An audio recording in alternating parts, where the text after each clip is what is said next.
ओम शांति। ये बाबा की 12 तारीख की साकार मुरली है।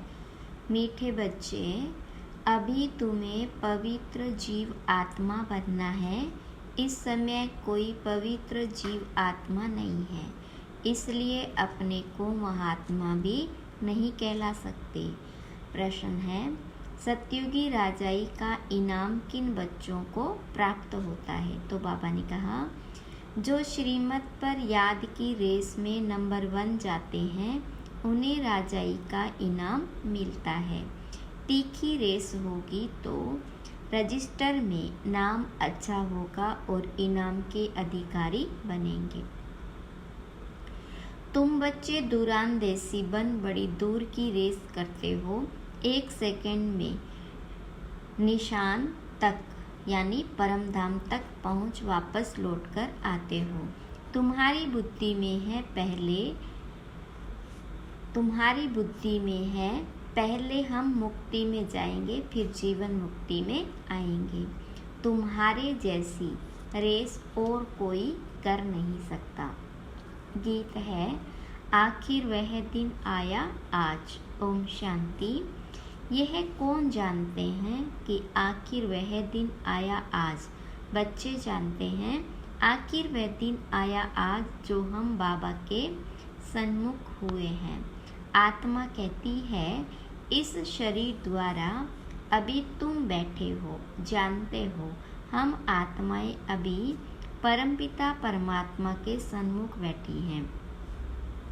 बरोबर 5000 वर्ष पहले भी हम आत्माएं यानी जीव की आत्माएं परमात्मा से सन्मुख मिली थी। आत्मा कहती है, मेरा यह शरीर है। शरीर नहीं कहेगा, मेरी यह आत्मा है। हम आत्माओं का बाप आखिर आज आया है, आना भी जरूर है। भक्ति के बाद ज्ञान देने के लिए, ज्ञान से सद्गति करने के लिए आखिर आया है। यह सारी दुनिया नहीं जानती, सारी दुनिया के सन्मुख हो भी नहीं सकेंगे। तुम बच्चों को भी नंबरवार पुरुषार्थ अनुसार निश्चय है। पहले तो आत्मा निश्चय करते हैं, फिर निश्चय करते हैं हमारा बाबा फिर से आया हुआ है। तुम समझते होंगे ऐसे सब निश्चय करते हैं, परंतु ऐसे भी नहीं।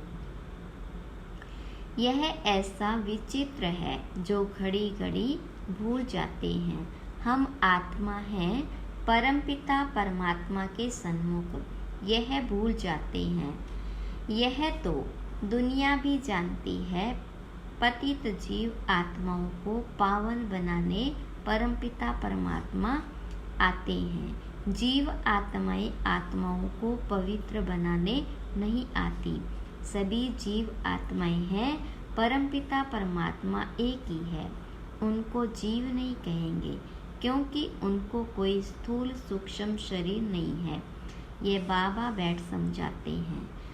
तुम जो भी नामधारी देखते हो, ब्रह्मा विष्णु शंकर का चित्र देखते हो, वे सूक्ष्म वतन में रहते हैं।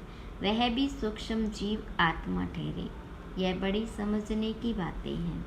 मनुष्य तो भल कहते हैं फलाना महात्मा है, परंतु पतित दुनिया में महात्मा आ कहाँ से सकते? यहाँ कोई सुप्रीम पावन हो न सके। हाँ, वह सुप्रीम बाप पावन बनाकर गए हैं। सतयुग आदि में देवी देवता थे, यह तो जरूर समझेंगे कि पवित्र आत्माएं थी। अभी पतित जीव आत्माएं हैं। पावन जीव आत्माएं भी थी। बरोबर सतयुग आदि से सृष्टि पर पवित्र जीव आत्माएं थी। उन्हों को महान आत्मा कहेंगे। बाबा समझाते हैं, पतित दुनिया में कोई भी महान आत्मा हो नहीं सकते। सब पतित जीव आत्माएं हैं। पतित जीव आत्मा जरूर औरों को भी पतित ही बनाएगी। वहाँ है ही पवित्र जीव आत्माएं, तो क्या करेंगे? ऐसे नहीं कि पवित्र जीव आत्मा बनाएंगे, नहीं, वहाँ बनाने की बात नहीं रहती। इस समय सभी पवित्र जीव आत्माएं बनती है। वहाँ तो है ही सब पावन। इतना पावन बनाने वाला कौन? बाबा बैठ समझाते हैं, तुम जब देवी देवता थे तो पावन थे, यहाँ आकर पतित बने हो। यह है ही पाप जीव आत्माओं की दुनिया। अक्षर बिल्कुल क्लियर समझाना है। पाप जीव आत्मा, क्योंकि आत्मा भी पतित है, शरीर भी पतित है। वहाँ फिर महात्मा अक्षर नहीं देते, वहाँ तो है ही सब पवित्र। कहते ही देवी देवता है सर्वगुण संपन्न, 16 कला संपूर्ण, संपूर्ण अहिंसा परमो धर्म जीवात्माएं, संपूर्ण निर्विकारी माना, संपूर्ण पवित्र। तुम बच्चों को समझाया जाता है सन्यासी पवित्र रहने लिए पुरुषार्थी है। अच्छे अच्छे सन्यासी पवित्र रहते हैं, जिनको महात्मा कहा जाता है। पवित्र रहने लिए अलग रहते हैं, परंतु वह तो है निवृत्ति मार्ग वाले, उनको भक्ति मार्ग में महात्मा कहेंगे, ज्ञान मार्ग में नहीं। ज्ञान और भक्ति दोनों अलग अलग गाए जाते हैं। आधा कल्प सत्युग त्रेता में ज्ञान की प्रारब्ध है, यहाँ फिर भक्ति की प्रारब्ध कहेंगे। यह है भक्ति मार्ग। पहले भक्ति भी अव्यभिचारी होती है, फिर अंत में तमो प्रधान व्यभिचारी भक्ति होती है। अभी व्यभिचारी भक्ति का अंत होना है, तब बाबा आए हैं। बाप एक ही बार आकर ज्ञान से आधा कल्प के लिए तुम्हारी प्रारब्ध बनाते हैं। तुम नंबर 1 पुरुषार्थ करते हो। कोई तो राजा रानी बनते हैं, कोई फिर प्रजा व दास दासी बन जाते हैं, क्योंकि राजधानी स्थापन हो रही है। तुम अब दूरांदेशी बुद्धि बनते हो। दूरांदेशी बुद्धि को त्रिकालदर्शी कहा जाता है, जिन्हें तीनों लोकों तीनों कालों का ज्ञान है, उन्हें त्रिकालदर्शी कहा जाता है। तुम अब तीनों लोकों को जानते हो, मूल वतन, सूक्ष्म वतन और स्थूल वतन, 3 लोक हुए ना। तुम अब दूरांदेशी बन गए हो। तुम्हारी बुद्धि आदि से अंत तक जाती है, नंबरवार पुरुषार्थ अनुसार। कोई कमजोर होते हैं जो रेस में पीछे रह जाते हैं। यह तो बहुत बड़ी दूरांदेशी रेस है। आत्माओं के रेस कभी सुनी नहीं होगी। तुम आत्माएं जानती हो, हम स्टूडेंट हैं, हमारी ये रेस है, फलाने निशान तक पहुंचकर फिर लौटना है। तुम आत्माएं ही, यह बड़ी दूर की रेस है। बुद्धि जानती हम वास्तव में वहाँ के रहने वाले हैं। 1 सेकंड में हम वहाँ पहुँच जाएंगे, जीवन मुक्त बन जाएंगे। हम असुल परम धाम के निवासी हैं। यथार्थ रीति बुद्धि जानती है हम परम धाम जाएंगे फिर आएंगे। जैसे रेस में निशान तक पहुंचकर फिर लौटते हैं, हम भी बाबा के पास जाएंगे फिर वापस आएंगे। अब आत्माएं रेस सीख रही है। तुम सबको कहते हो मन मना भव। बुद्धि का योग अपने बाप और परम धाम से रखो, जहाँ तुम अशरीरी रहते हो। यह सिर्फ तुम्हारी बुद्धि में ही यथार्थ रीति है।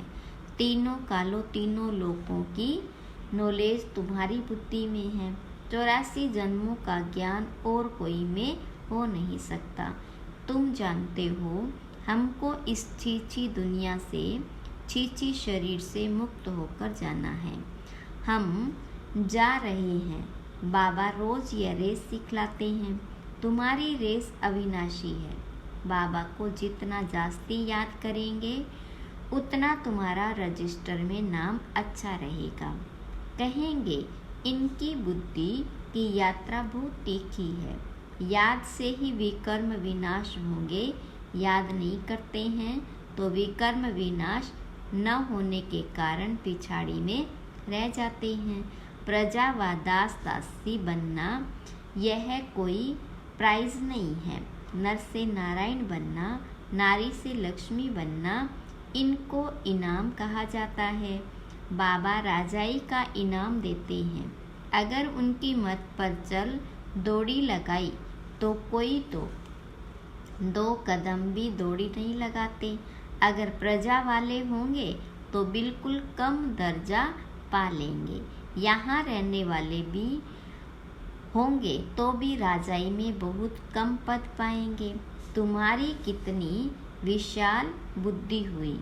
अब बेंगलोर मद्रास के बच्चे बैठे हैं, उन्हों को फिर मद्रासी भाषा में कोई बैठ समझाए। हमारी भाषा तो हिंदी है, कल्प पहले भी ऐसे समझाया होगा। कहेंगे भगवान सब भाषाएं क्यों नहीं जानते, परंतु ड्रामा में नहीं। ड्रामा में होता तो मैं सब भाषाओं में भाषण करता। समझो, भिन्न भिन्न भाषाओं वाले बैठे हो तो क्या हम सब भाषाओं में बैठ बोलूँगा क्या? यह तो हो नहीं सकता। 1-2 को भी कहाँ तक सुनाएंगे, घमसान हो जाएगा। तो समझाना चाहिए। बाबा ने कल्प पहले जिस भाषा में समझाया था उसी भाषा में ही समझाते हैं, इसलिए हिंदी का जोर है। अंग्रेजी भी ज़रूरी है क्योंकि इनों का कनेक्शन अंग्रेज़ों से जास्ती है। रशिया, अमेरिका आदि की भाषा अपनी अपनी है एक ही धर्म वाले क्रिश्चियन, परंतु भाषाएं बहुत है। यहाँ भी है सब भारतवासी आदि सनातन देवी देवता धर्म वाले, परंतु अपने धर्म को भूल गए हैं। भाषाएं कितनी हो गई है, सब मिक्सचर है। जिसकी जो भाषा है उसमें फिर उनको सुनाना है। इसमें भी बड़ा होशियार चाहिए जो समझकर औरों को समझाए। साथ ही ऐसा साथ लाना चाहिए जो एक्यूरेट समझा सके। यह है सबसे बड़ा चैतन्य तीर्थ। वह सब है जड़ तीर्थ। साधु संत महात्मा सब वहाँ जाते हैं, बहुत दूर दूर जाते हैं। जो भारत को पावन बनाकर गए हैं उन्हों के मंदिर में जाते हैं। यह भी समझने की बातें हैं ना। बाबा कहते हैं झाड़ की टाल टालियाँ पत्ते उसका विस्तार कितना समझाएं, तुम तो समझ गए हो। यह छोटे छोटे टाल टालियाँ हैं, टाली में भी कितने पत्ते होंगे। अथाह मठ पंत है, तुम्हारा धुर तो कितना बड़ा होना चाहिए, कितने पत्ते होने चाहिए। आदि सनातन देवी देवता धर्म सतयुग से लेकर चला आया है, तो हिंदू कितने होंगे, परंतु हिंदू भी नहीं रहे और धर्मों में कन्वर्ट हो गए हैं। यह कल्प वृक्ष शुरू में आदि सनातन देवी देवता धर्म वाले थे। हिंदू कहलाने वाले भी वास्तव में आदि सनातन देवी देवता धर्म के, परंतु कन्वर्ट हो गए। बाबा कहते हैं मैं आकर फिर उस देवी देवता कहलाने वाले धर्म की स्थापना करता हूँ। जो कन्वर्ट हो गए हैं वही फिर से आकर वर्षा लेंगे। जब देवी देवता कहलाने वाला एक भी नहीं रहता तब ही बाबा आते हैं, आकर समझाते हैं। तुम्हारे जड़ यादगार खड़े हैं। क्राइस्ट आते हैं तो उनके धर्म की चर्चा आदि होती नहीं। यहाँ तो अभी भी देवताओं के मंदिर आदि निशानी है। तुम्हारा जब राज्य होगा तो क्राइस्ट आदि का नाम निशान भी नहीं होगा। यहाँ तो सभी का नाम निशान है। तुम जानते हो क्राइस्ट कब आया, क्रिश्चियन धर्म कैसे स्थापन हुआ, क्राइस्ट कब किस शरीर में होगा, जरूर पतित शरीर में ही होगा। खुद तो पावन था ना। तुम बच्चों की बुद्धि में सारा ज्ञान है, तुमको दूरादेशी बनाया है। हम आत्माएं कहाँ रहती है, कहाँ से आती हैं, यह किसको पता नहीं। रहने के स्थान को परमात्मा मान लिया है। वास्तव में आत्मा झूठी बनने से काया भी झूठी बन जाती है। साधु लोग कह देते, झूठी माया, झूठी काया, झूठा सब संसार। बाकी आत्मा तो निर्लेप है। अपने मतलब की बात कह देते हैं। ऐसे क्यों नहीं कहते? झूठी आत्मा की काया। आत्मा को ही कोई पर अर्थी पर बिठाते हैं। आत्मा को तो कोई अर्थी पर नहीं बिठाएंगे, कोई पर काया को बिठाया जाता है। आत्मा ने तो एक काया को छोड़ दूसरी काया में जाकर प्रवेश किया। यह समझ की बातें हैं। कोई भी साधु संत आदि को तुम समझा सकते हो। यहाँ पतित दुनिया में कोई भी महात्मा नहीं है। महान आत्माओं को पावन कहा जाता है तो शरीर भी पावन चाहिए। यह है ही आयरन एजेड। परंतु कन्या जब तक विकार में नहीं गई तो पूजी जाती है। पवित्रता के लिए ही पुकारते हैं, आकर के हमको पावन पवित्र बनाओ। जबकि पुकारते रहते हैं, तुम उनको महान आत्मा कैसे मान सकते हो? महात्मा तो कोई है नहीं। यह है विचित्र। परम पिता परमात्मा, तुम जानते हो, हम जो पावन जीव आत्माएं देवी देवता थी, अभी पतित बनी हुई है, धर्म भ्रष्ट है। क्रिश्चियन लोग अपने धर्म को जानते हैं, झट कहेंगे हम क्रिश्चियन हैं। तुम ऊंच से ऊंच धर्म वाले अपने धर्म को भूल गए हो। भूल जाने से धर्म भ्रष्ट कर्म भ्रष्ट बन पड़े हो। तुम श्रेष्ठाचारी थे, अब रावण ने भ्रष्टाचारी कर दिया। यह अर्थ भी तुम समझा सकते हो। तुम बच्चे अभी अपनी भविष्य ऊंच तकदीर बनाने के लिए धारणा कर रहे हो। श्रीमत पर उल्लंघन करने से तकदीर की लकीर लग जाती है। यह भी भूल जाते हैं कि श्रीमत देने वाला बाप है। तो आखिर वह दिन आया आज, यह तुम जानते हो। सभी एक्यूरेट नहीं जानते, अंत में जानेंगे जब पूरे समझ जाएंगे। अभी तो घड़ी घड़ी भूल जाते हैं।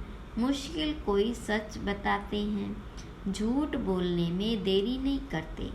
माया अच्छे अच्छे रुस्तम बच्चों को थप्पड़ लगा देती है।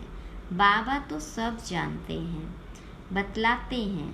तुम भूल करते हो, बड़ी डिससर्विस करते हो। अच्छा, मीठे मीठे सिक्की लदे बच्चों प्रति माता पिता बाप दादा का याद प्यार और गुड मॉर्निंग। रूहानी बाप की रूहानी बच्चों को नमस्ते। रूहानी बच्चों की रूहानी बाप दादा को याद प्यार गुड मॉर्निंग नमस्ते। धारणा के लिए मुख्य सार। पहली पॉइंट, दूरांदेशी बन, तीनों लोकों और तीनों कालों को जान, बुद्धि से रेस करनी है। इस छी दुनिया छी शरीर से मुक्त होना है। दूसरी पॉइंट, झूठ बोलने की आदत को मिटाना है। श्रीमत का उल्लंघन कर डिससर्विस नहीं करनी है। वरदान, लौकिक वृत्ति दृष्टि का परिवर्तन कर अलौकिकता का अनुभव करने वाले ज्ञानी तू आत्मा भव। विस्तार है, लौकिक संबंधों में रहते हद के संबंध को न देख, आत्मा को देखो। आत्मा देखने से या तो खुशी होगी या रहम आएगा। यह आत्मा बेचारी परवश है, अज्ञान में है, अनजान है। मैं ज्ञानवान आत्मा हूँ, तो उस अनजान आत्मा पर रहम कर अपनी शुभ भावना से बदल कर दिखाऊंगी। अपनी वृत्ति और दृष्टि को बदलना ही अलौकिक जीवन है। जो काम अज्ञानी करते वह आप ज्ञानी तू आत्मा नहीं कर सकते। आपके संग का रंग उन्हें लगना चाहिए। स्लोगन: अपने श्रेष्ठ कर्म से विश्व पिता का नाम बाला करना ही विश्व कल्याणकारी बनना है। ओम शांति।